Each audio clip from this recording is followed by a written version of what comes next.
allegiance to the flag of the United States of America and to the republic for which it stands, one nation, under God, indivisible, with liberty and justice for all.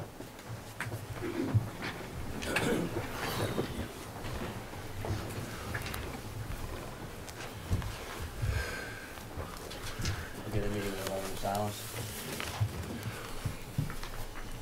During the moment of silence, if we can keep in our thoughts and prayers the people of New Zealand, especially those that were subject to the terrorist attack on the Muslim mosque.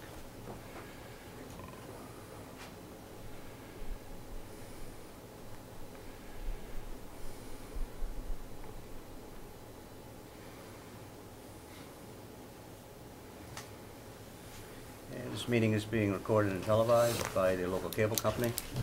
I'd like a motion to approve bill and payroll warrants. So moved. Second. Is there any discussion? All those in favor? Aye. A motion to accept correspondence in the read file. So moved. Second. All those in favor? Aye. Public forum. Is there anyone here who wants to speak on something that's not on the agenda? The agenda is a compressed one tonight. We're going to be voting to authorize the issuance of bonds. We're getting a better deal as far as I know. And we're going to be meeting with the Finance Committee to review budget proposals. And we're greeting Randy. Sorry about that. Okay, the first item on the agenda, and I'll make this brief so that we can get to the budget review and get to the vote. My report is basically just to announce tomorrow's, to encourage people to go to tomorrow's community meeting. As you know, we are undergoing a community assessment. The survey has been done. The survey has been tabulated, and there'll be a presentation tomorrow night at 7 o'clock after our 6 o'clock selectmen's meeting down in the lower hall. I'd encourage everybody to attend. A brief preview. The survey was kind of interesting. It shows basically there were over 1,000 surveys.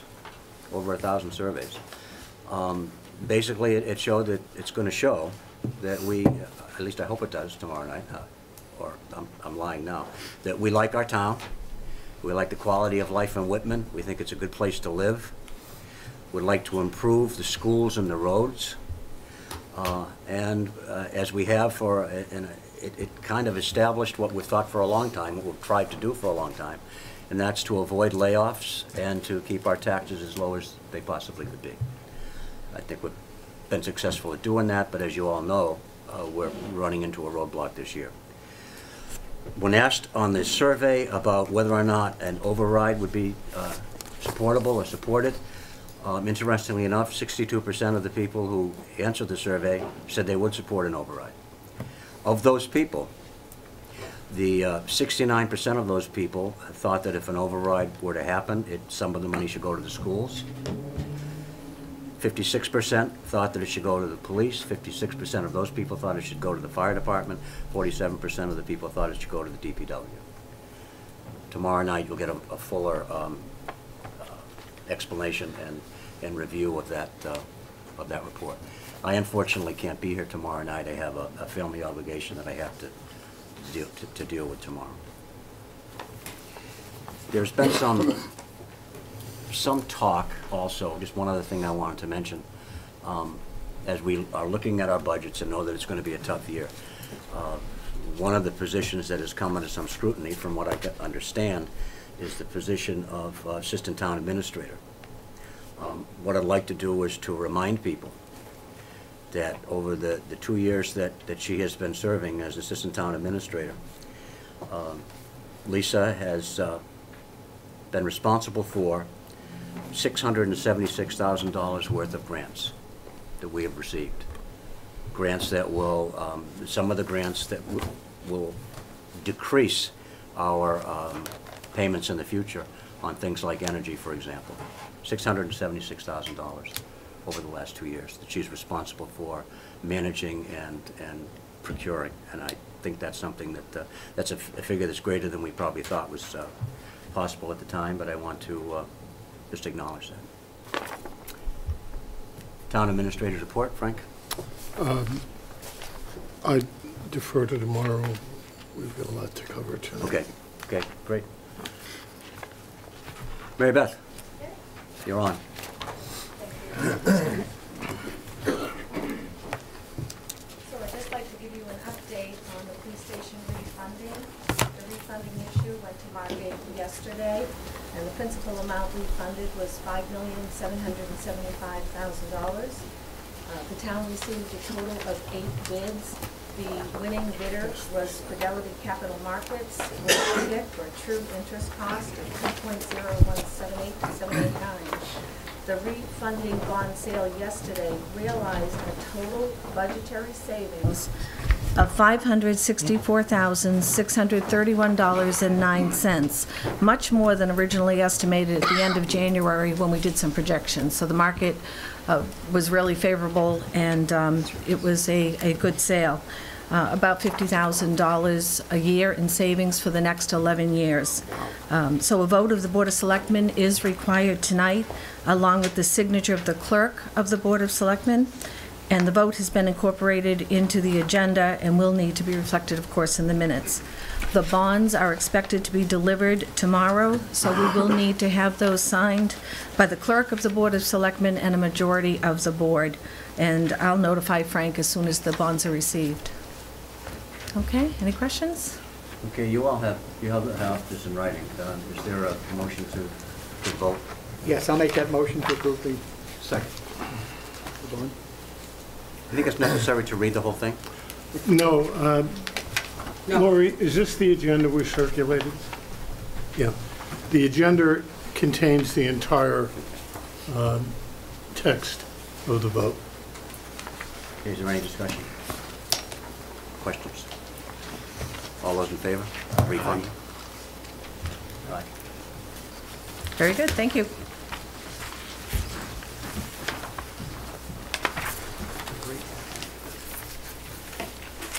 Okay, Frank, we're going to turn it over to you and to Rick. Thank you. I met with the Finance Committee last week. There was a lot of discussion about how to approach this year's budget and what action should be taken. The discussion centered around a reduction that would bring us within the levy limit, and that reduction applied to essentially all departments. A further discussion resulted in a recommendation that the school budget be reduced by $677,000, and that all other departments be reduced by $2,623,221. Those two possibilities are outlined in the report that you, or the budget that has been distributed tonight. And Rick, I guess you're on. Okay, yep.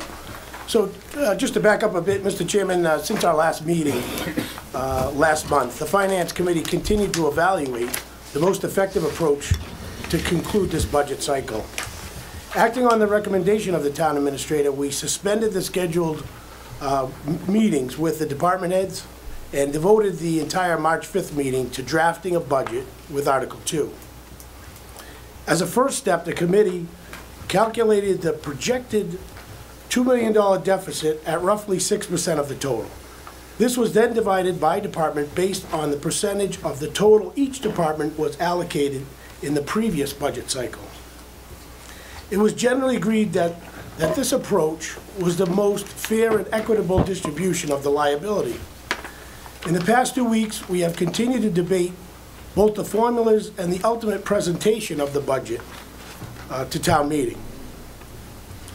In a narrow majority poll, the board most recently recommended increasing, as Frank said, the line item to fund a larger percentage of the school assessment to the district, then to further redistribute the additional liability to all the other departments.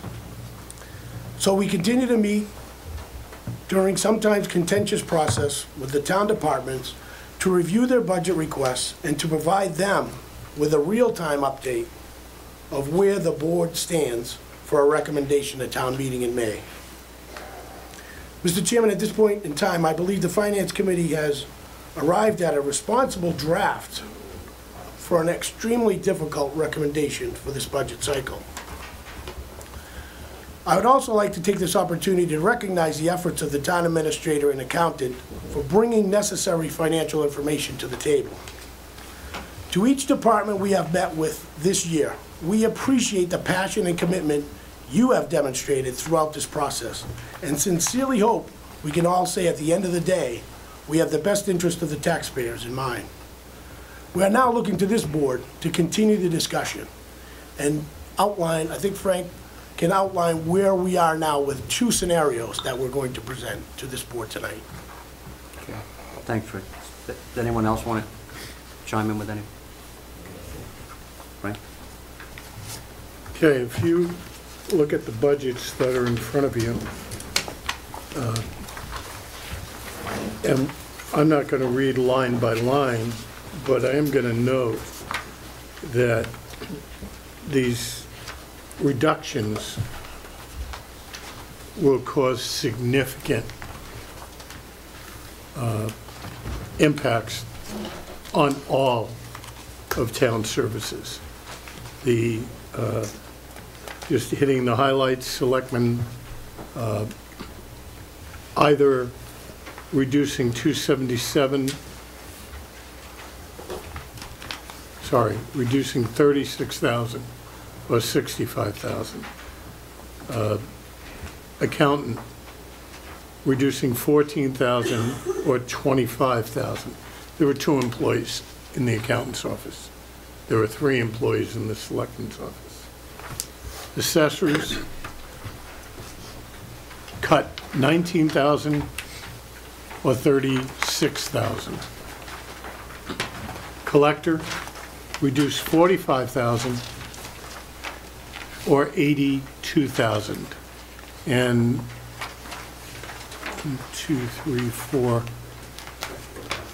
6 employees in both offices, counting the treasurer collector.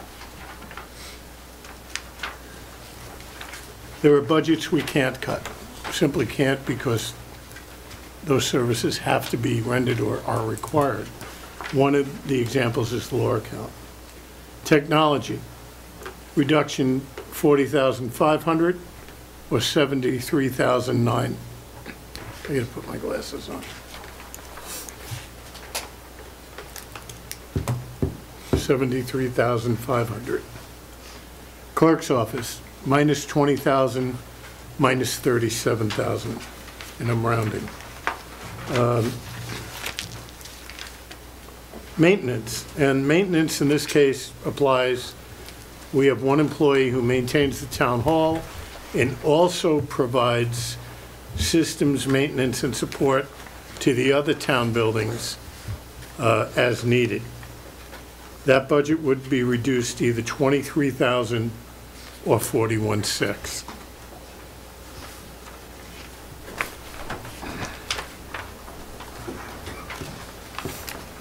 Mailing and duplicating, either 6,000 or 11. Since most of that is postage, we'll be printing on both sides of the paper and we won't be throwing anything away. Police department. There are 26 sworn officers and 3 other employees, 1 full-time and 2 part-time. In the first example, cut 428,800.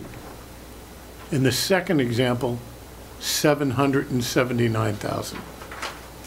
You will not recognize the department. Fire, cut 482,000 or 876,000. Inspectional services, we have 1.5 employees there, plus stipend employees for the inspectors other than the building inspector. So with 1.5 employees, we're talking a cut of $19,000 or $35,000.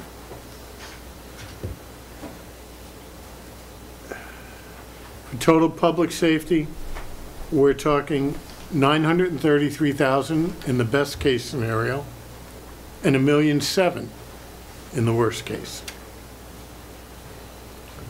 Regional schools, we're looking at, and I'll talk a little bit more about that in a few minutes, but we're looking at a reduction in the request of $778,000. There would still be an increase to Whitman Hanson, approximately $1.4 million under this proposal. Frank, in your delivery, you've basically given two different scenarios. I can't do it with Whitman Hanson because that number was committed in both cases, so I have to recalculate it. Okay. Because all of these numbers change if we change that scenario. Department of Public Works, $80,000 or $146,000. There are 19 employees in that department, 2 admins, 17 either superintendent, foreman, or laborers.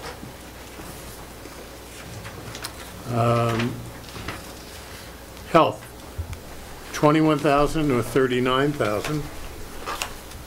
Council on Aging, $29,000 or $52,000.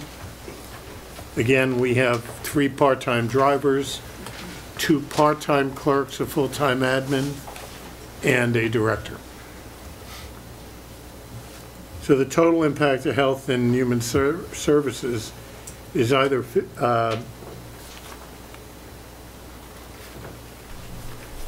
I missed one, veteran services, because we are mandated to provide assistance to veterans, that service cannot be cut. The employees that we have in that department are shared between the towns of Whitman and Abington.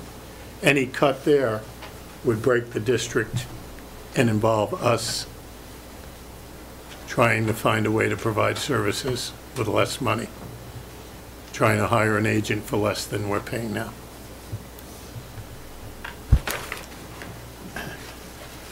On page 8, there are a number of budgets that cannot be reduced simply because of what they are. The library, Frank? Skip the library? I missed them. You're right, I'm sorry. Library, we have 2, 3, 4, 5, I believe we have, and Marcy will correct me if I'm wrong, I think I saw it here, 6 full-time employees and 2 very part-time people. I think they work a total of 17 hours a week. And then we have a couple of subs that we call in whenever anybody's out. In the best case, they're down 52.3. In the worst case, they're down 95,000.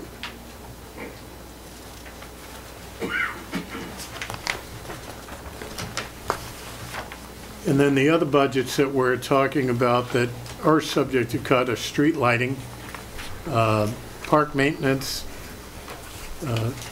historical bylaw committees, money we support for soldiers' graves, the Memorial Day service, Whitman Counseling, Whitman Well, and Plymouth County Cooperative. Budgets we can't reduce, certainly unemployment compensation, that's going to require a lot more money under either one of these budget scenarios. 36% for each employee that's laid off. Medical and life insurance, Medicare tax, county retirement, other post-employment benefits known as OPEB, and general insurance. There are another couple of small budgets whose reductions wouldn't even add up to $1,000. To implement this would be devastating to the town. This is worse than 2.5. Because 2.5 caused us to redefine our structure as a town, and there have been very few additions to employees since that time. I think probably 3, maybe 4 full-time equivalents from that time. What we're talking about is a cut that would just wipe out anything we've done over the last 20 years and would make many of our services part-time. There's been discussion with the committee about how to treat particular budgets. And, you know, the elephant in the room here right now is the cost of education. There are no villains in this process. As you will note from the budget requests, the budget request for Whitman Hanson this year was 16.4% higher than last year. It was reduced to 15.1% after votes were taken on health insurance and the expenses governing that area were reduced. But the fact of the matter is, it's the lion's share of what we have, and it's something we can't keep pace with.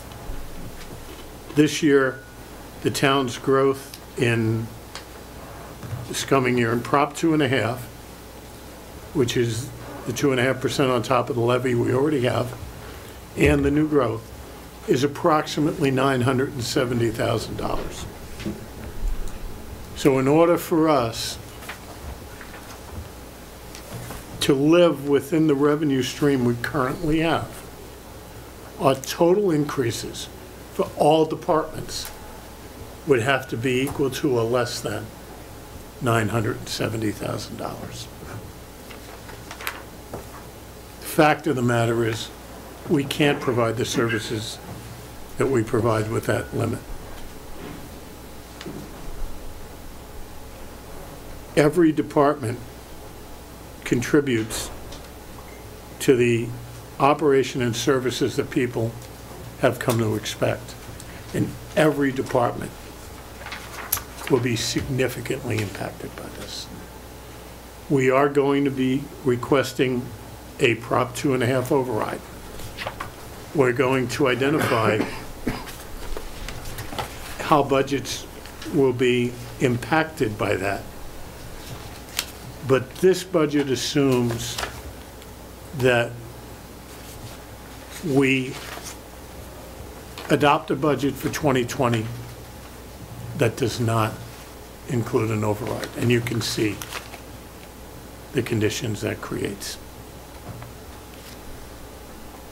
I've been wrestling with this. It's just incredibly frustrating to see what we're facing, and I hope that the people in Whitman will understand that we're not asking for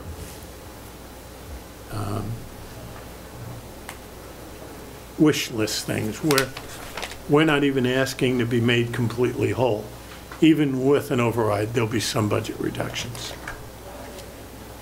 But without that override, you're not going to recognize most of these departments.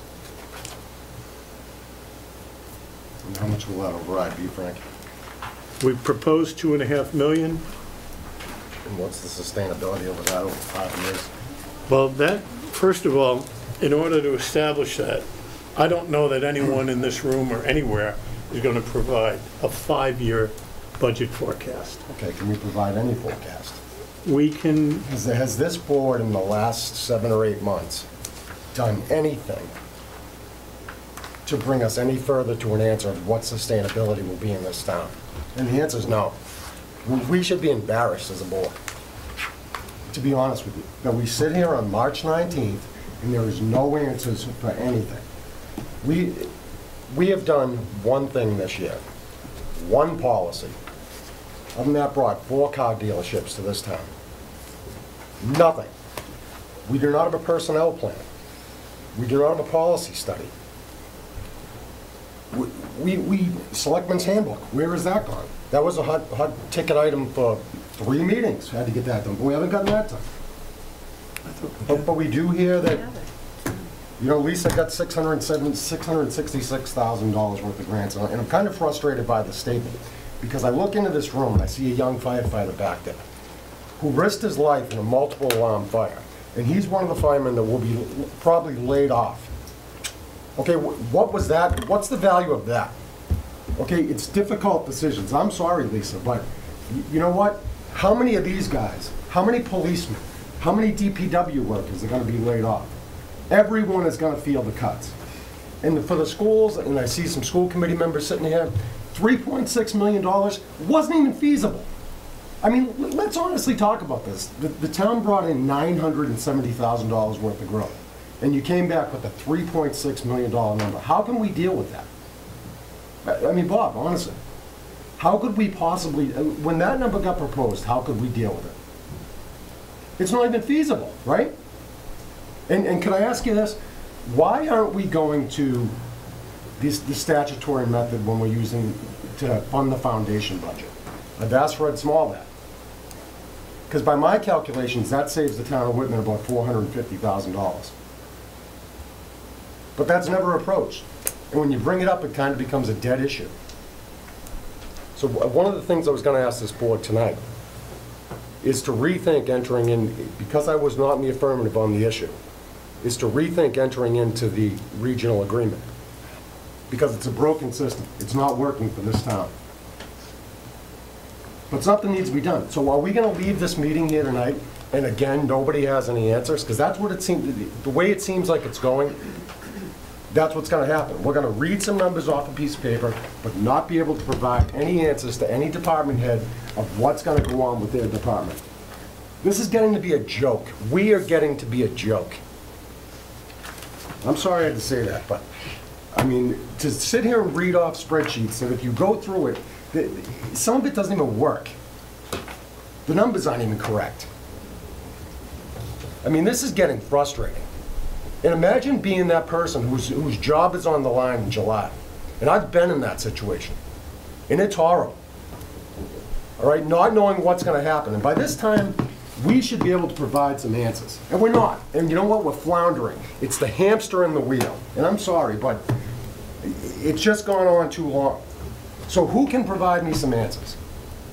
Are we going to ask for a $2.5 million override knowing that it doesn't get us beyond the next year? Are we, you know, we've heard the term kicking the can down the road. Are we going to keep kicking it? Or are we going to fix it?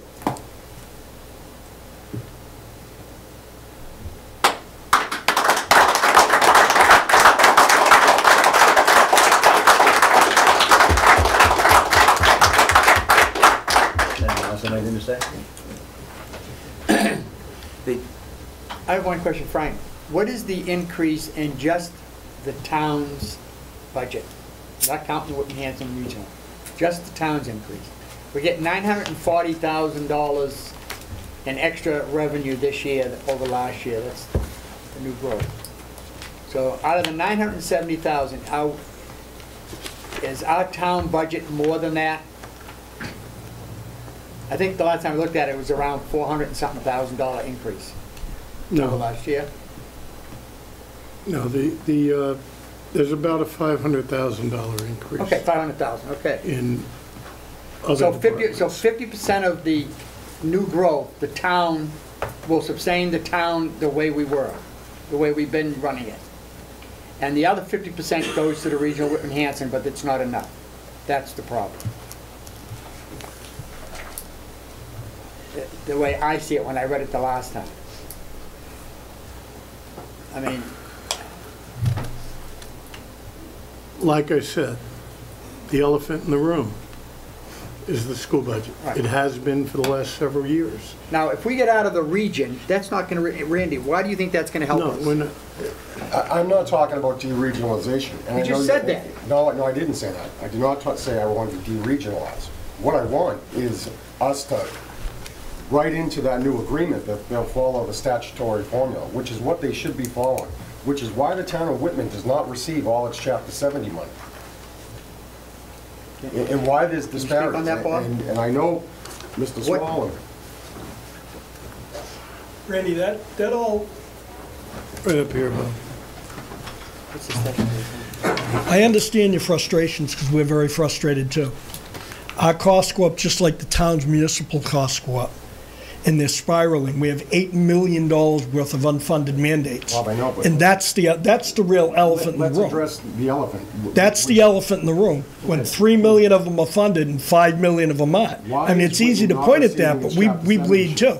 Pardon me? The way the foundation budget's formulated right now, Whitman is not receiving its proper share. That's a state issue. No, it's a school committee issue, because you guys should be voting it. Especially the school committee members from Whitman should be pushing that. It's costing this town about $450,000 a year, but nobody wants to bring that up, because, God forbid, Hanson had to pay it. First off, the question is, what does it actually cost? There's two ways to determine the split. One is the way we've always done it, and the way the agreement is now. You do it by the population split. That's correct. The other way is to try and back into the numbers. Try and back in. It's a statutory- Okay? You spend 2 Statutory hours, form. you spend... Is it a statutory formula by the state, yes or no? But you know. You spend you 2 know- hours on the phone with the DESE, It's just and you're that- asking for those numbers. Right, so. And you ask point blank, I'd like to know how they're broken out. And DESE can't tell you. They provide your foundation numbers. The foundation numbers, they Right. can't tell you the split between Whitman and Hanson. They do break it down. If you have that information, love to see it, because I spent 2 hours on the phone trying to get those numbers. Why are we not adopting the statutory form? Why? I don't know if the You numbers can't are find the available. numbers? I haven't been able to find those. I'm one committee member. Well, in a $53 million budget, somebody should be able to find the budget numbers. Yeah. Right? And Whitman gets, when they determine We're not- the budget, we're not understand what you're talking We're not about. receiving our. Understand what you're talking about. I do understand. If you be quiet, I'll answer. Okay? What you're looking at is when they determine the foundation budget, and they look at our low income, and they look at how they're paying on the foundation We budget. receive more. And those Chapter monies 70 flow in. A little bit more comes to Whitman Right. than it does to Hanson. Can I just stop you right there? So what I want to say is, when that money flows into Whitman, and we get a little more, when it actually gets dispersed among the school system, Whitman does not get that. That is correct. It's dispersed above the line, so to speak. Why aren't we fighting for that? Pardon? Why is our Whitman school committee members not says it fighting? right I don't know how to quantify that number.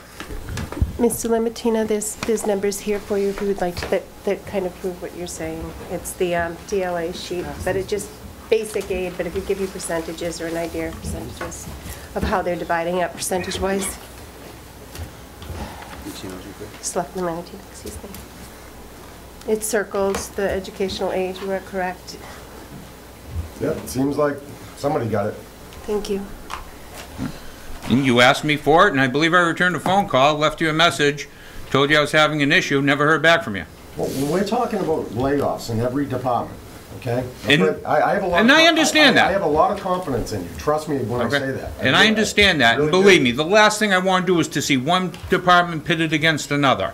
Well, that's what's happening. And it's wrong. And I think we need every department, and especially our elected officials, like yourself and Chris, to be fighting for this town. In And Mr. all hold on a second. And all I can figure out is, we just don't want to approach the issue. In Mr. Small's defense, he did reach out, and I did get these numbers very earlier. He has reached out, and to many different people I for mean, this. I was That requested the just- numbers from you, and I tried to find And them. I just found those earlier Okay. today before I got a chance to talk So- to him, so just... If I failed in finding them, then I failed, Fred, I'm not blaming you. okay? Okay. But, Yeah. I mean, this really is a feasible option to save this town some money, correct? How much? About 400,000 probably. I don't know the breakdown, so I wouldn't want to attest to any type of dollars. I don't know what the difference would make. And you can always be looking at a swinging pendulum as well. It may be good today and it may not be good tomorrow. Well, what I'm saying is, this isn't good for Whitman at all. Well, right now, the way we split it is based on a population split. That's been deemed, and that's every agreement that I've But we seen. do know there's another way to do it. There's another way that That's a if DES, statutory way. as long as that DESE will approve.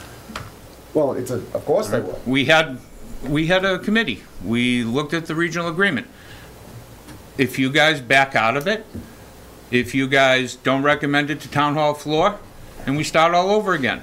And I think I said that to you as well. Yeah, no problem to do that.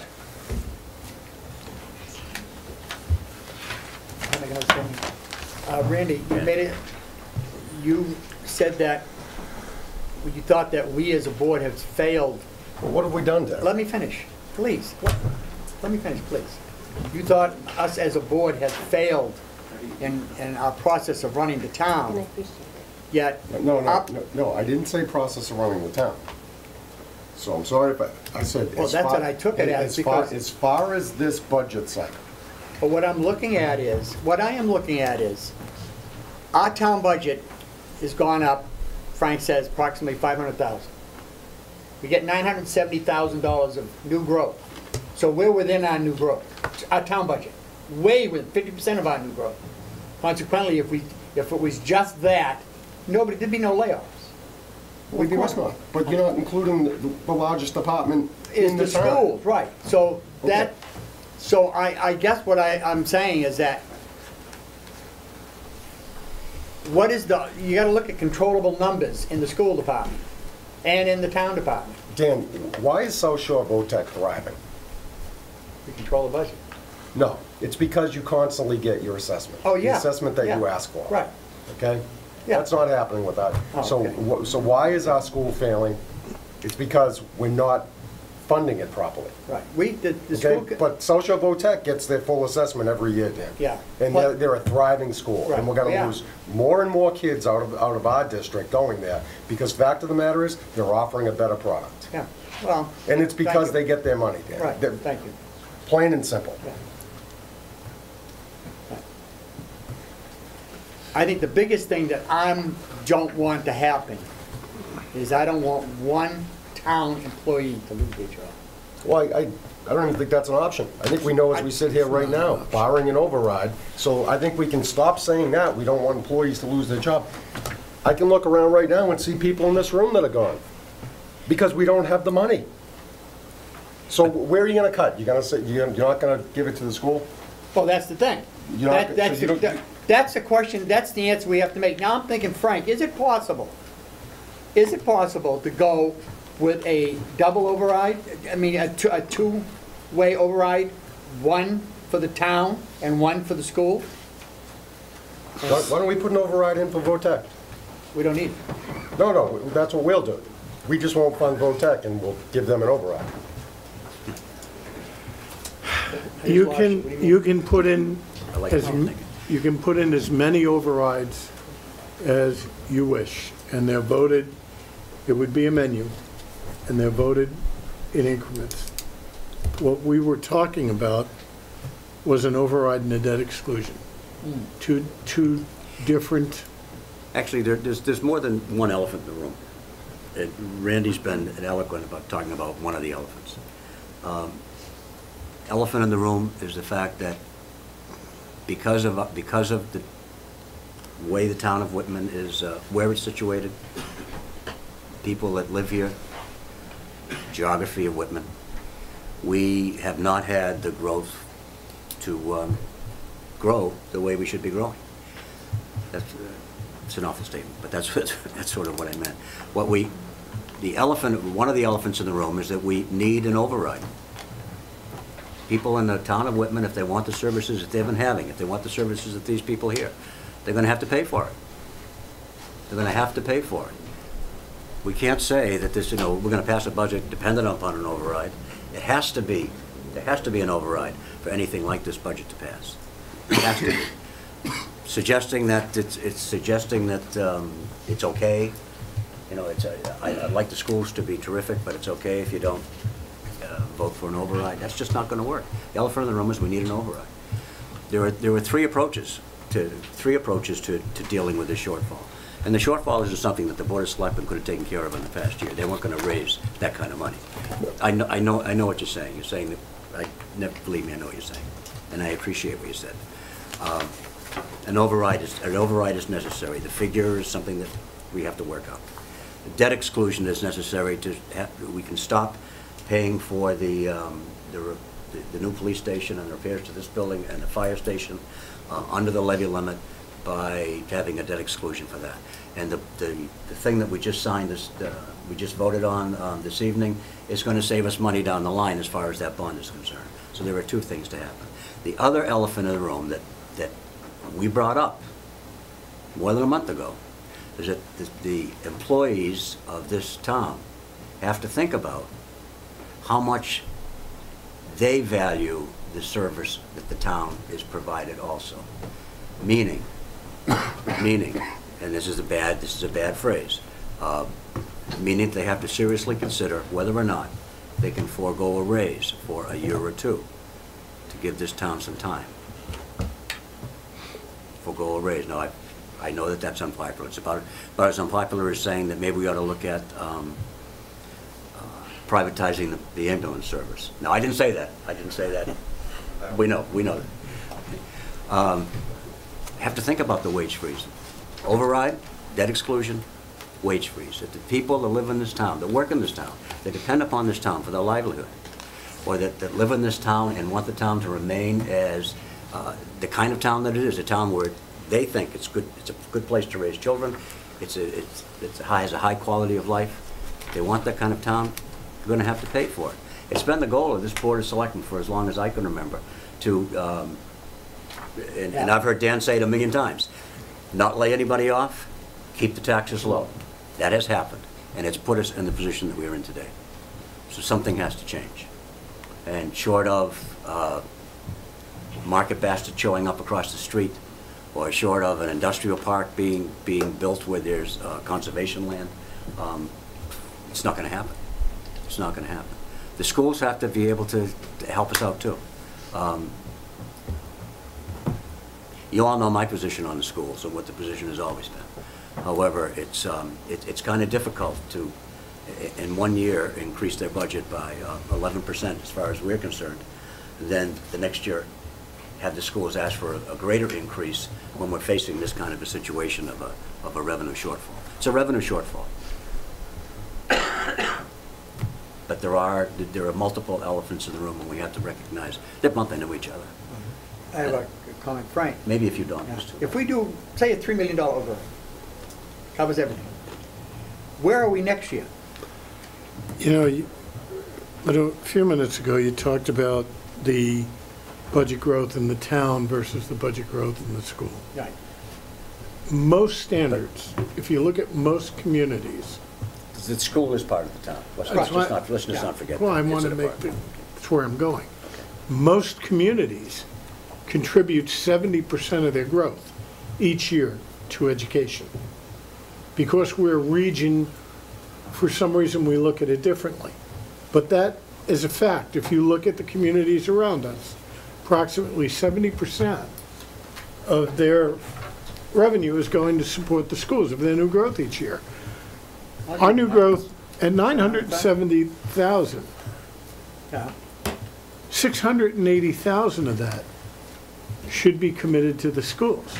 But which that means, doesn't even touch what they're looking for. But it also means that the 500 and some odd $1,000 that we're growing on our side of the budget is excessive as well.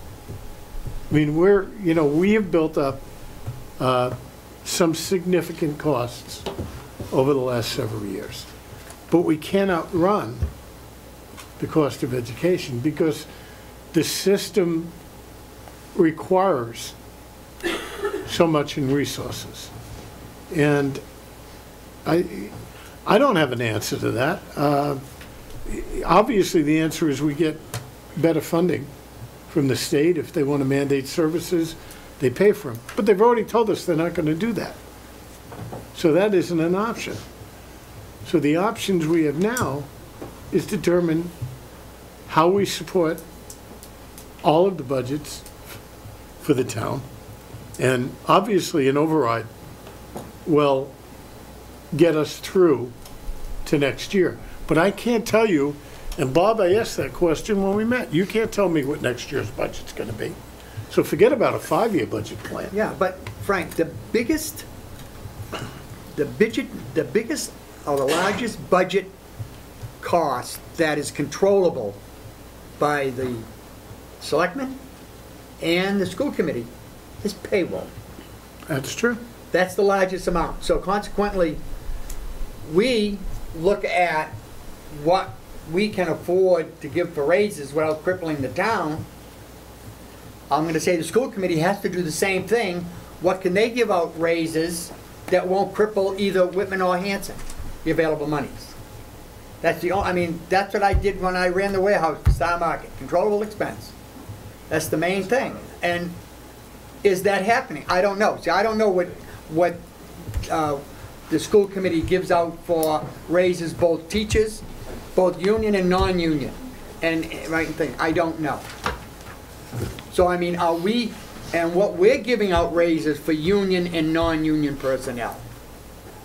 And as far as new personnel, in the last 3 years, we've had, how many new people have we added? Just 4 firefighters, 1 town assistant administrator, and what else? No, we didn't add an administrator. We've had one since 2008. Oh, that's right, we've had one, right.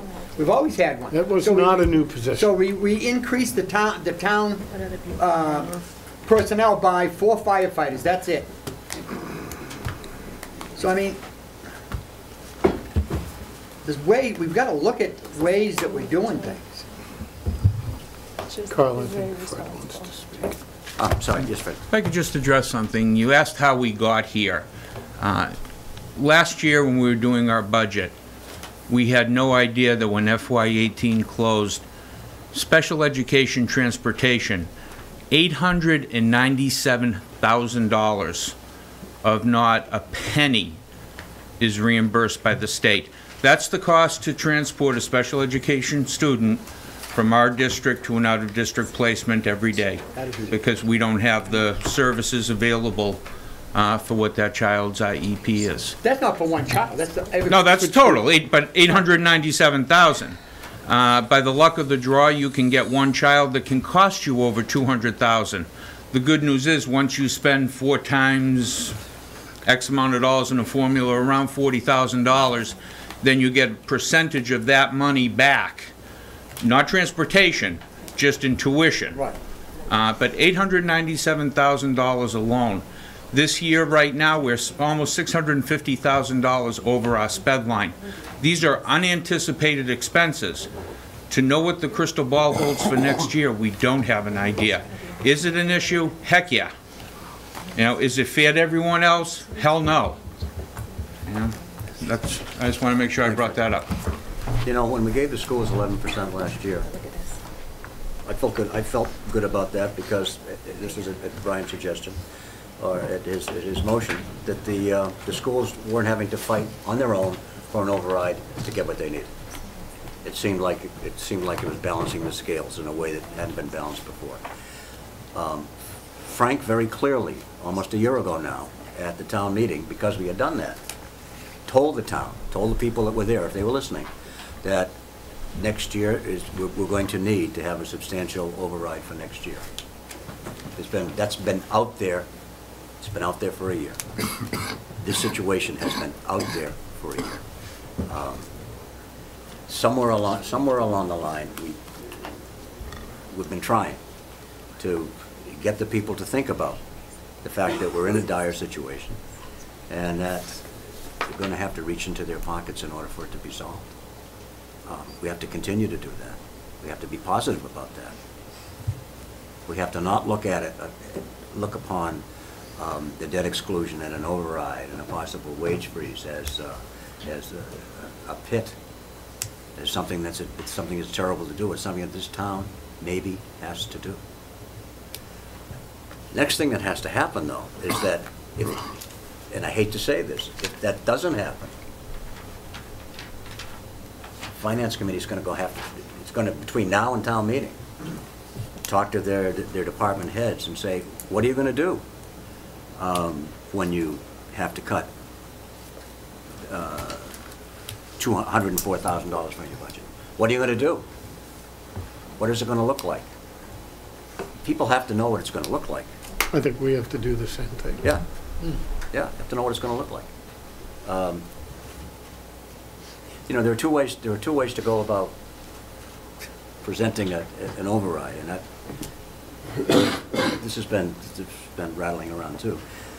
I can remember past town meetings when we had we would pass a budget dependent upon an override, and then if the override fails, we'd have to go back and cut people's budgets. That gives people, to me, and I could be wrong, that gives people kind of a false sense of security. If we pass this budget depending upon an override, everything's going to be okay. When it doesn't pass, ugh. I think what we have to do at town meeting probably is to present this budget with the cuts and say, and let people know that unless an override is successful, this is going to happen. We don't have to go back and cut the budgets. This is what's going to happen. Exactly. Then when the override passes, when the debt exclusion passes, if people can agree on not taking a 2% raise next year, if all of that were to happen, then we come back and replenish the budgets that have been decimated. Rick, you have the pen up to your head. I was just going to say, recognizing the need for a sustainable budget is not a new concept for this finance committee. I think, without question, the need to have a long-term financial plan is something we have to have. But in the short term, we need to talk about these two budget scenarios and what we come here tonight to do. One of the things, obviously, you know, Randy, your comments were right on target. I mean, we haven't done that. We need to do that. But in the short term, we need a little bit of guidance, I guess, from the Board of Selectmen on which scenario we want to move forward with. Frank reviewed the two scenarios, and basically what it boils down to is the school assessment from the original calculations we did gave a 4.1, 4.2%, Frank, is that correct, increase to the Whitman-Hanson Regional District. The further recommendation of the Finance Committee put it somewhere around 10%. So, right, the schools are asking for 15. Your original calculations was going to give them about 4. based on And then the majority of the Finance Committee thought that 10% was better. that is correct. So- None of which are close to 15%. Exactly. Right. So I think I want to stress the fact that the Finance Committee has still a lot of work to do on this budget, and this is just a preliminary budget. And we certainly do support, obviously, the town supporting a 2.5 override, and you know, concessions to wages for the you know, a year or two, as you put it. And those things are going to help the sustainability piece, in our estimation. Yeah. When I first started working at Massasoit Community College almost 50 years ago, hate to say that, I walked into a job that I was really happy to get, and then 3.5 years later, I got a raise, because the state employees at that time were in like a 4-year wage freeze, which I wasn't aware of when I signed up for the job. We all got over it. It wasn't easy. Actually, I changed jobs a couple of times so I could make a little more money, but it wasn't easy, but it's not unheard of. It can happen. It can happen. It's a little more we had a union at that time too. We were unionized at that time, but the union couldn't get us out of that pickle. Couldn't get us out of it, but that's done better since. I just want to note that when we did our first scenario, we treated all budgets equally. And in that analysis, Whitman-Hanson would receive an increase of $555,758. That was 4.19%. That's at the same time that every other budget was being reduced.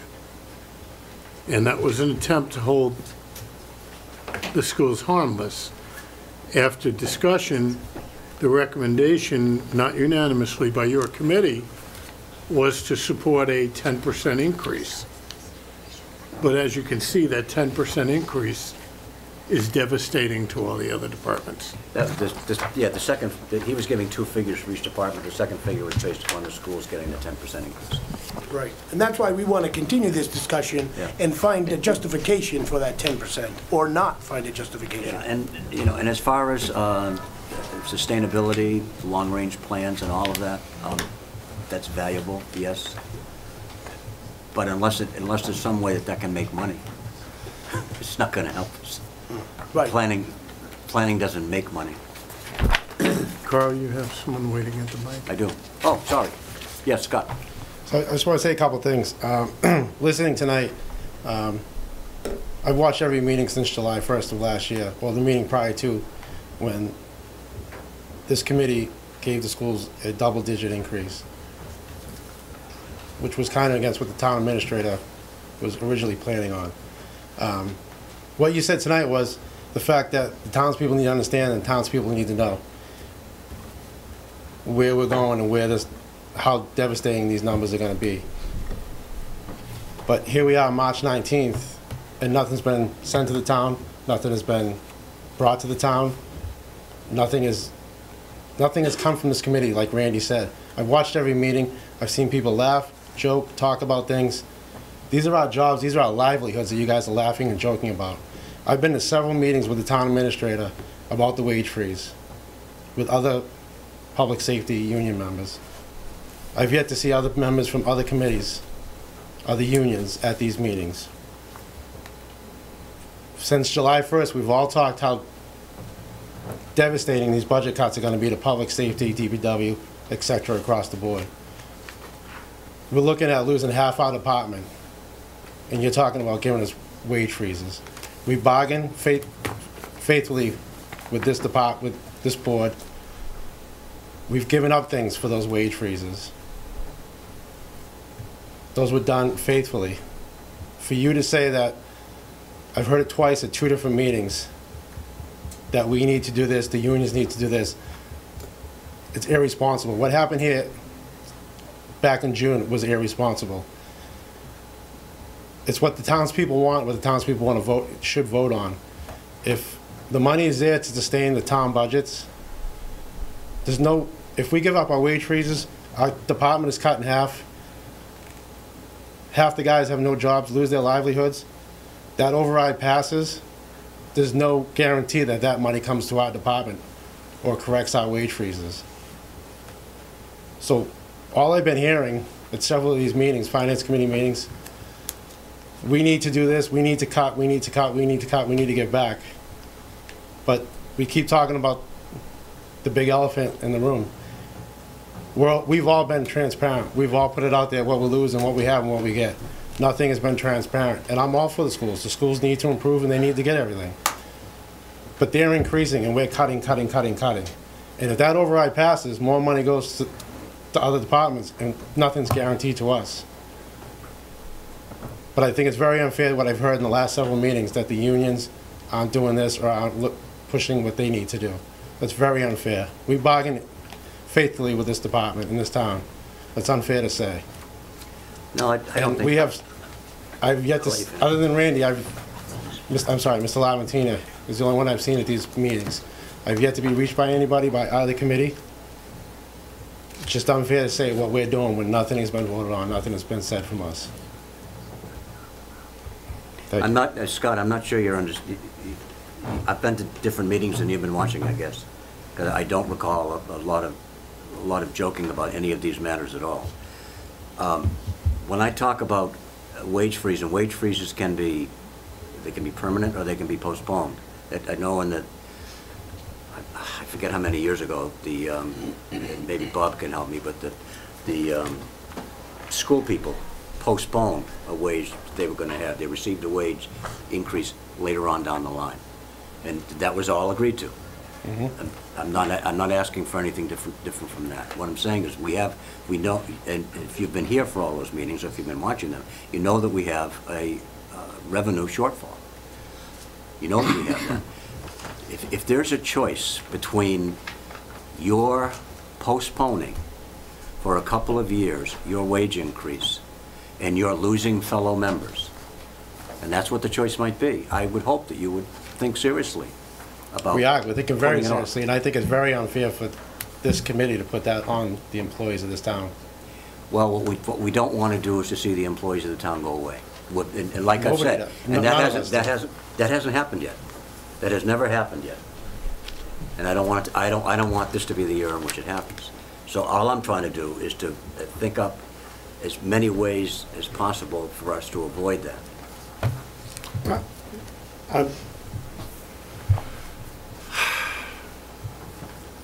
I'm going to say this, it's not going to come out right, but I'm going to say it anyway. I met with representatives from each of the unions. We had 2 conversations, one before I came to the board and one after the board permitted me to approach the groups on a wage freeze. I asked the schools to do the same thing. I don't know what's come from the discussion at the school level. I can tell you at our level, I found some support and some skepticism. I've been informed that one union has voted in the majority not to support a wage freeze, and the other 4 have not taken a position. The feedback I've got each time is that they're concerned that this isn't a concerted effort by everyone affected by this budget. That in the past, when we've imposed zeros, the school unions continue to get their steps and lanes, continue to get their raises.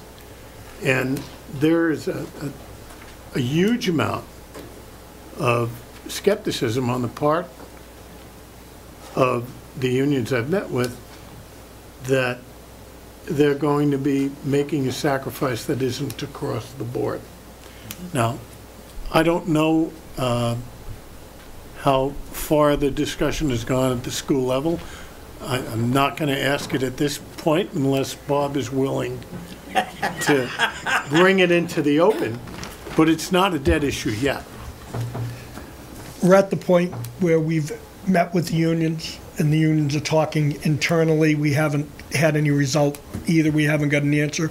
But we met with the unions, just as you had said, and we told them what was out there and what was going on, and they're in discussions about it. We haven't heard any answers yet, and that's where we are right now. Yeah, the share that we're talking about, if the district and the town, and I don't know what's happening in Hanson, that's another part of the issue. But Hanson has its own assessment issues. I met with the town administrator and the Hanson accountant today, and they have said the most they can afford to support in the budget is a 6.5% increase. And very direct, very unambiguous. The 6.5% is a top number for them. And I seem to have lost my sheet. But what that represents, yeah, that's what I'm looking for. At 6.5, the increase from Whitman is 862,500, and the increase from Hanson is 579,367. If we impose a $862,000 increase, we're still dealing with employees who are sacrificing to allow us to do that. This is Scott made a comment about the override and question of where that override would go, and it's a fair question, and it should be answered. What will an override do? It needs to do two things. It needs to increase our ability to fund our operations all around, and it needs to provide us the ability to address some of our capital needs. You know, the budget we're looking at right now, if this budget passed tomorrow, we'd have cut 3.2 million and we wouldn't have a dollar to spare for new capital requests coming in. I mean, our free cash is $1 million. Granted, the levy that we're counting includes the service of the debt for the town hall police station. But if that passes, we still have, unless we also pass the debt exclusion, we still have $1 million in total to spread around. And the new requests this year alone from Whitman Hanson are $600,000. I don't even want to talk about the requests that came from the town this year, most of which are not going to see the light of day. So we've got to fix this problem. We've got to come up with something that allows us to budget from year to year and set aside money for capital. It's a double-edged sword right now. So what I take out of that, Frank, is obviously $2.5 million override isn't enough. Probably not. And then what do you do next year? Well, you got to start somewhere. And the other thing that, and I go back to all departments, looking at what can we survive with? What's a practical budget for each department? Then, what can we afford? So if we do all of these things, and next year we're faced with the same budget requests we have this year, we're dead in the water. Because the money isn't there, and we're not going to get a second override to continue the process. Can I ask the school committee one question? Bob, when are the contracts up for teachers, for union employees in the school district? 2 more years. 2 more years. They're 18 months.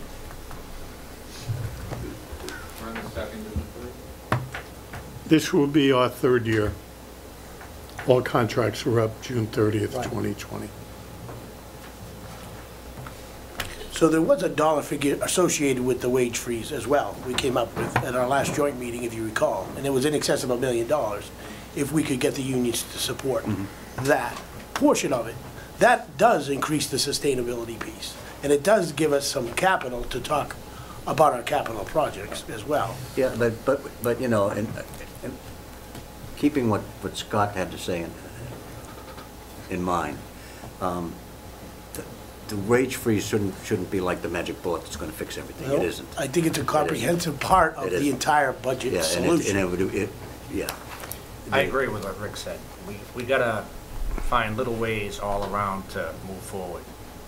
I've been in the print industry for 30-odd years. We've had tough times. I've gone 7 out of the last 10 years without a wage increase. What do? I work hard, I get a little overtime, maybe do some stuff on the side, but I'm surviving. I'm here. You still have your job. I still have my job. You know, they cut, you know, anybody who knows the print industry, we've gone through 10% pay cuts, we've gone through wage freezes, maybe get 3% back a few years ago, but, you know, I'm here. I'm paying my taxes, I'm getting it done. But the plan should be a little bit from everybody. If we're gonna help get the sustainability, get some kind of 5-year plan. Our roads are horrible. In case anybody hasn't noticed, you know, there's a lot of things regular people will want to see besides public safety. Everything's important, but that'll be noticeable. It might help the regular people who really don't know what's going on. Some people just see the little things in front of them. There's a lot of people out there that probably don't know what's going on and they don't really care. But if we can grab attention to everybody and let them know that we need some kind of plan, You know, we gotta move forward. You know, I think the survey's gonna show tomorrow night that the two things that are the most important to the people that at least responded to the survey were the schools and the roads. Just to buttress what you I have a quick question. I hear everybody talking about revenue and not having enough. What sort of supports do we give to departments to reach out for grants and other things? I know each department should have somebody, or regularly it is the administration office, and Lisa does a lot of it for that. But what sort of supports does the DPW have? What sort of supports does the library have? And the school, I know, lost some grants, and I think that needs to be a consideration in what's going on there, and what are they doing to reach out for other grants? Because there are other ways to bring in revenue. So if you could answer that, or maybe consider that in the process? Yeah, we do have, we're notified pretty regularly about what grants are available to apply for. Many of the grants are 50-50 grants. So in order to come up with it, you need to put up some money. The grants that we've been fortunate enough to get over the last few years are primarily related to energy. And they've provided us with a lot of money and the means to improve our energy infrastructure and reduce our costs going forward. DPW, we've applied for grants there. Fire chief has applied for, I would say, probably 10 grants in the last 3 years. We got a few, but they're not all the time. They're not always out there. One of the areas that we're in desperate need for is infrastructure. There are no infrastructure grants, none.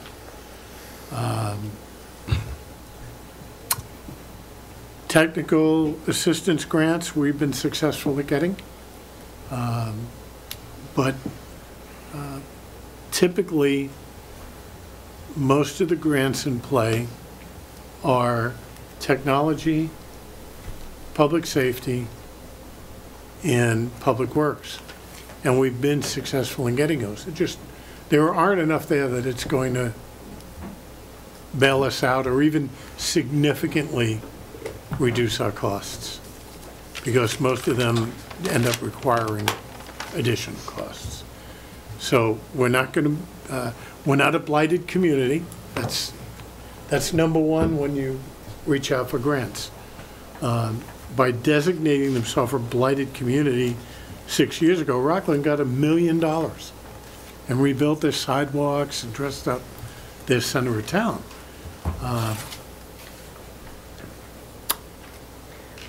Rockland does better per capita than us. Yeah. But how are we? I'll ask When you you say later. per capita, what are you referring I'm to? sorry, we'll do this later, just because. No, put it out there if that's. Oh, no, I mean, income per capita. Income per capita, how are we going to change that? No, ours is much less than. Yeah, I know that. Rockland, yeah. So what qualifies for blighted community? And I was mostly asking, do we support departments, like heads, or do you handle all the grants within your department so that we can maximize even more? The fire chief and the DPW tend to handle their own grants. I mean, we're involved, but only peripherally. And then we handle whatever other grant opportunities come up. And there are, you know, there are no grants out there for town clerk. There are no grants out there for assessor. There were some grants for technology support for assessment, but we didn't get that. They're competitive grants. And what makes us less eligible than others? I can't answer that. It's the demographics that we send in. They look at it, and they notify us. I mean, complete streets. Bruce spent an inordinate amount of time working on a complete streets grant to give us some assistance in our infrastructure. We went through the whole process, and we got nothing. Well, Mr. Chairman, through you to the previous speaker. school district gets a tremendous amount of grant money. Every year we apply for grants, but as Frank said, grants come and grants grow. They start and they end. It funds a lot of teachers. Without the grant programs that we have, we would lose a ton of employees yearly because of certain grants that we do get. I mean, as we all talk about the elephant in the room, and I could see temperatures are rising here, and it's hot in the room anyway. The problem is part of the way schools are funded and the unfunded mandates that we have. And when you have $8 million in mandates, it's not like any other department in the town. It's a school district. We provide a different service than police, than fire, than DPW, and pitting each other against each other and getting into giant arguments and hair on the back of your neck getting raised isn't a solution. The solution is, what are we going to do? The state has $8 million in grants to the town, and we know that the school district is the biggest employer in both towns. Definitely, there's no question, it is the biggest cost. And it is, every year it's going up, as you heard earlier this evening, it's going up. It's uncontrolled to stop it from going up because, as Mr. Small said to you, we're $650,000 above our sped budget already. But the state mandates that we have to do it. So what do? That's the next question. We have $8 million in grants, $3 million in funding. That's the $5 million. If the state had pony up, we'd be returning money to the taxpayers. But they're not. When they closed all the facilities that the state had, they put these burdens on the towns, and it's become unbearable to the towns, and the district feels bad, because keep in mind, these same people that teach in this district, these same people that go to work every day that are going to lose their jobs, as everybody that's standing right here, they all feel that pain. This is a pain. So to chime in on what Kyle said, the townspeople are going to have to make a decision on what they want this town and Hanson to look like. How do you want your schools to look? How do you want your police, your public safety, your fire, your DPW? I mean, we all hear it.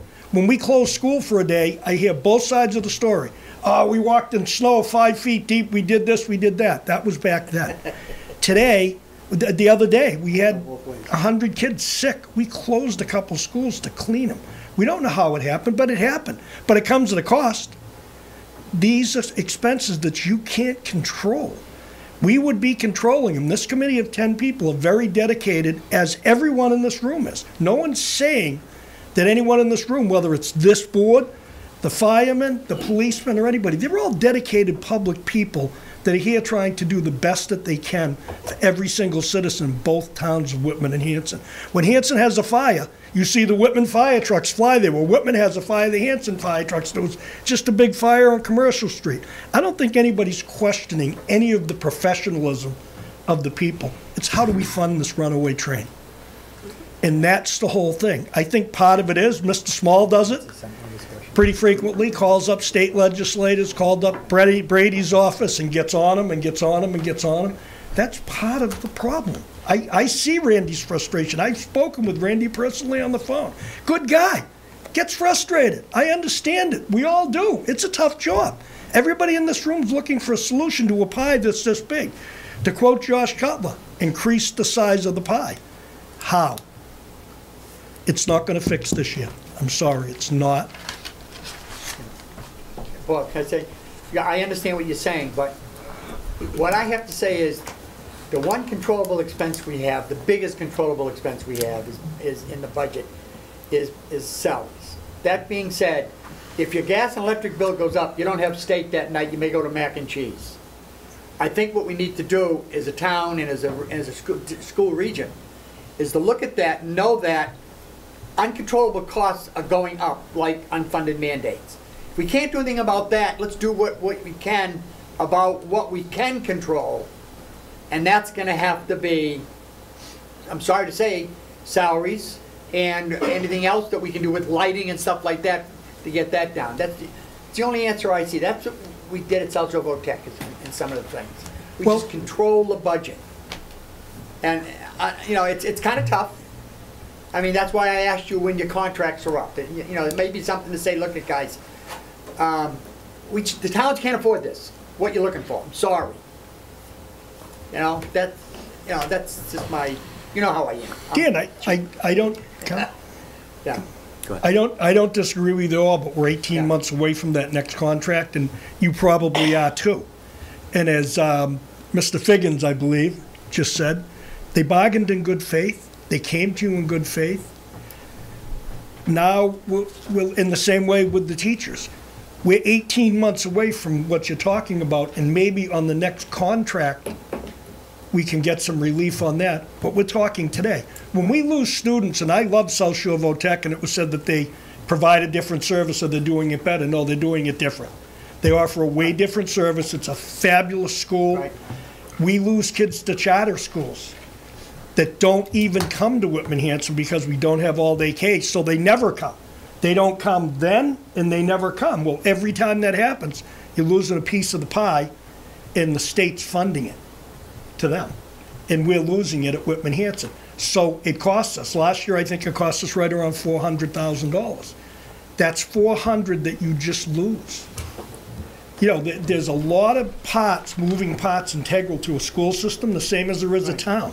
There are pieces that, it's difficult, because we all hear that story about, oh, we're not transparent, we didn't do this, we didn't do that. I don't think it could be more transparent than the budget document I see in front of me.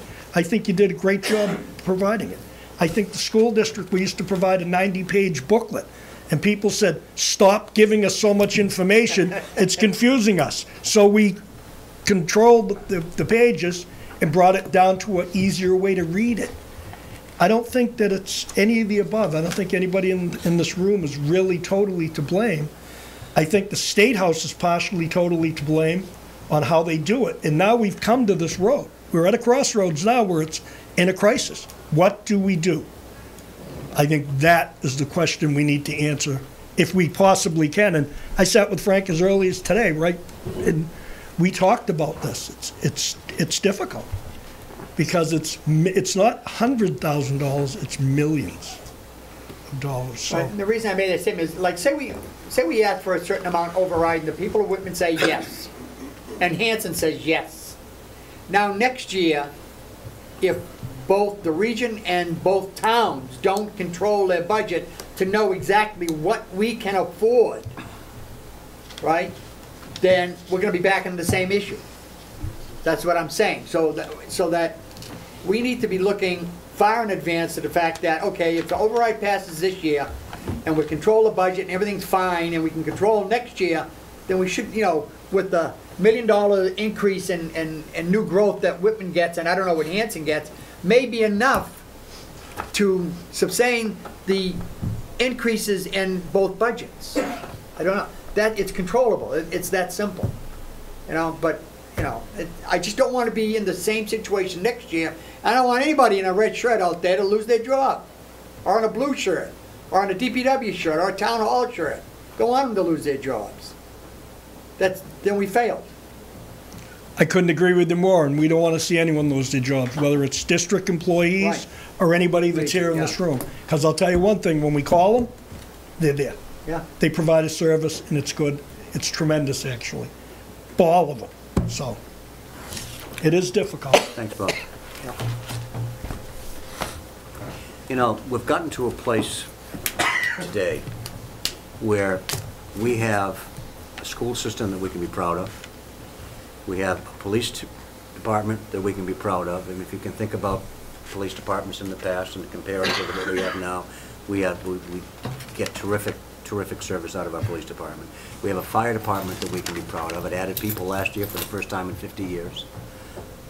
We have not had to let any town employees go. We haven't at all. And now we're faced with this situation, and it's going to depend upon, as Bob just said, and he said it as well as could be said, we have to, the townspeople have to decide if they want to continue having the kind of quality of service that they've been getting so far. We're thankful for the kind of service that they're getting so far. The whole town has to come together, around us and say, yeah, that's right. That's right. We're going to need to contribute a little bit more. You know what you have to do. Yes. So we're going to continue the work that we're doing, and we're hopefully meeting with you again next month. Do you have your schedule made out at this time, or not yet? No, I think we set the schedule next week. Okay. We have a meeting next week. Mr. Kowalski, I have a comment. Pardon? I have a comment. Yes.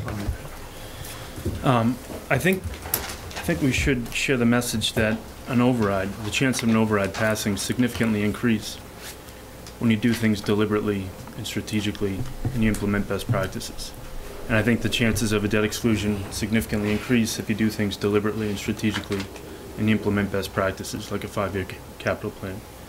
And I think the chances of people sacrificing their wages, which is extremely difficult in a sensitive situation, the chance of that happening significantly increase if you do things strategically, deliberately, and you communicate clearly what's going to happen in the future. Labor is going to get hurt in this community. That's what's going to happen if we don't do things right. And I really think that's a prerequisite for what the next step is. We should do things right, get the best practices in place, and then step forward, deliberately and strategically. If we do that, I think all labor in this community will be helped. If we don't, I think all labor in this community is going to be hurt. So. Okay, thank you. Mr. Chairman, I have a comment. Brian? I've been on this board a long time, and I've sat here and listened to everybody.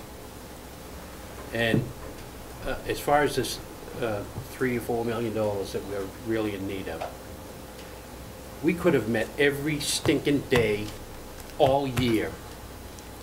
We never would have came up with that money. So to say that this board is not doing its due diligence, I find it to be outrageous. I'm sorry you think that. All right, you had your time. You had your time. Well, I'm going to respond now to you. You can respond when I'm done. I mean, if we're going to campaign... No, that was a soapbox speech. No, it wasn't a soapbox. What have we, Brian, what have we done? What have you done? Time out for you. What have you done in the last year? Nothing. I'm gaveling. This board has not done anything. Let Brian finish. Not once has anybody here tonight mentioned the elephant in the room, which is the taxpayers in this town. The ones that have to foot the bill. Everybody here was worried about what they have, what they do. What about the people that pay the darn bill? Nobody here brings up the fact that some people are losing their houses. Foreclosures are up. Why don't they ever get any consideration? I actually believe... I'm speaking. It's time we started worrying about them. Everybody's worried about what they're going to have done. These people just need the information. It's not our job to guide whether we get an override or we don't get an override. It's our job to present the facts, the good, the bad, and the ugly. And that's why I said every department should give us the nuts and bolts. How many people are we going to lose? What are we going to cut? And then have that pre-town meeting so we can lay this out so everybody knows exactly what's going to happen if they don't want the override or if they do want the override. Because ultimately it's their wallets, their money, not ours. And we need to learn that fact, that it's not us that control it, it's the citizens that control it. I'm just dismayed that the citizens get pushed back as much as they do. Now I'd like to respond. Oh, okay. Can I say something first? With all due respect, I don't want to do Brian. a speech. I don't want to do a speech, but I want to say something. No, but I was speaking. I'm sorry. Thank you. With all due respect, Brian, that's all we've been talking about today, is the effect upon the citizens of the town. I disagree. No, that's what we've been talking about. We're talking about the kind of town that the citizens want to live in. The kind of town the citizens want to live in has been the one that we've given them so far. We've given them a town that has the third or fourth lowest tax rate of any of the surrounding towns, and it's also a town in which nobody has been laid on. And this has given us quality police, quality fire, quality schools. Totally agree. We've done that. Totally agree. Okay, we've done that. However, we're at a position now where we're $3.3 million short. And you're right, we could have met here 24 hours a day for 365 days, and we're not going to make that money. That's right. We're not going to make that money. I think if you were listening a couple of weeks ago, I did say that unfortunately that the survey that you're going to hear about tomorrow night is going to describe a town that some of the people can't afford to live in anymore. And that's right. That's true. No one has been glossing over that at all. I said what I wanted to say. Rosemary, do you want to say something? Thank you. I'm not here running for any office or maintaining anything. I do want to say what Sean has been advocating is to look up, and best practices requires us to consider the taxpayer, how much a taxpayer can afford, a home can afford. So it is being advocated pretty regularly. And I did do the work today.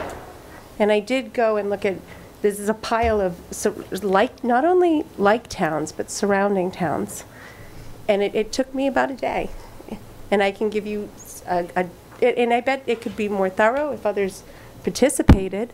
But I did find that the towns that are successful around us make a little bit more, but are at 17% tax rate, a little bit more.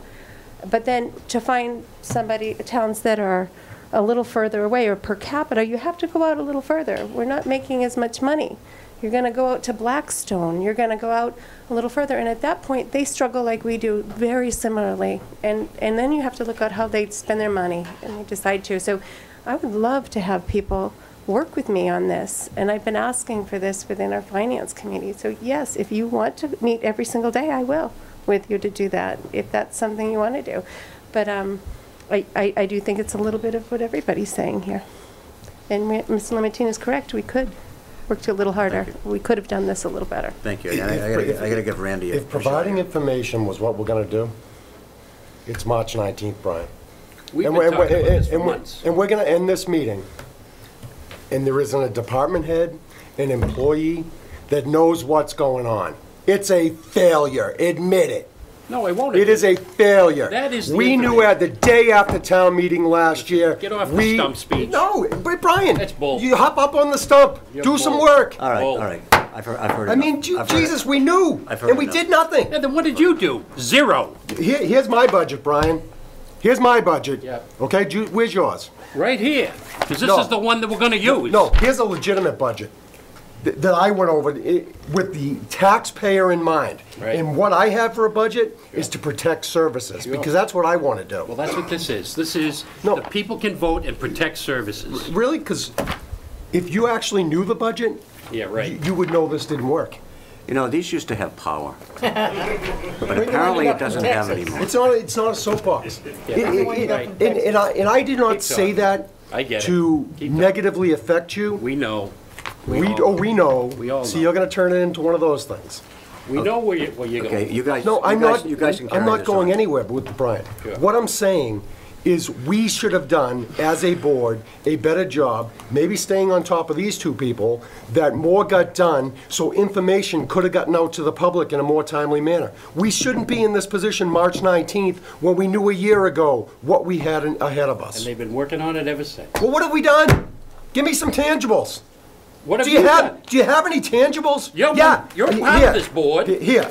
There it is. I see it. There's the budget. I see it. All right? You want me to present this? I'll go to town meeting with it. Go right ahead. It's $2.6 million in cuts. Your choice. Can I see that? Okay, why don't you guys share that with each other after the meeting? I think it's probably time for this meeting to be closed. Thank you very much. Thank you very much. I'd like a motion to adjourn. So moved. Second. Is there any discussion? All those in favor? Aye. Thank you for stopping by Thanks for having us. and listening to this discussion. The biggest problem.